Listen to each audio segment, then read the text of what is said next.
Apple's HomePod is finally here, and yeah, it's pretty controversial. First of all, it's late to the whole smart speaker game. Amazon launched the Echo in 2014 and Google Home came out in 2016. Second, it's pretty expensive at $350.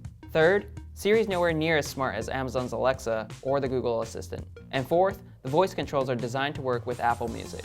But despite these shortcomings, HomePod still shines. Apple says it designed the HomePod to be first and foremost a really great home speaker. And it really is fantastic, if you know how to appreciate music.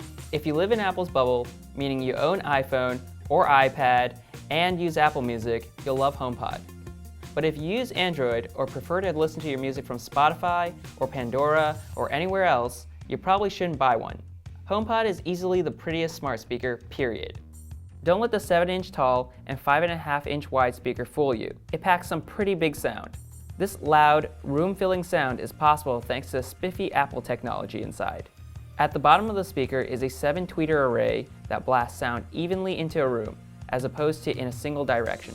And towards the top of the speaker is a high excursion woofer for deep, clear bass. 6 microphones positioned all around the speaker pick up your voice, even when you're standing across the room. Controlling all of these parts is Apple's own custom-designed A8 chip. Setting up HomePod is a breeze. Just hold your iPhone up to pair it. HomePod then automatically starts calibrating the sound for your room, and it does this invisibly every time you pick it up and move it, so that it always sounds great, no matter where it's placed. You control HomePod with your voice, just like on any other smart speaker. But there's also a touchpad on the top you can tap for basic music and volume controls. With a simple Hey Siri voice command, you can play music from Apple Music, control HomeKit smart home devices, get the weather, set alarms and timers, get the news, and more. But if you want Siri to call someone, check your calendar, or search for something online, it can't. Shame on you. But again, these are all secondary features to music.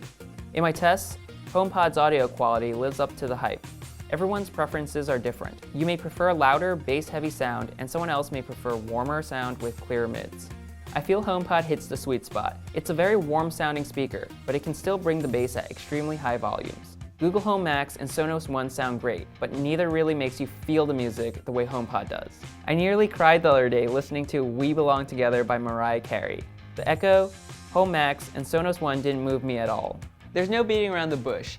Apple HomePod is expensive, doesn't have as many features as an Echo or a Google Home, and only works best with Apple Music.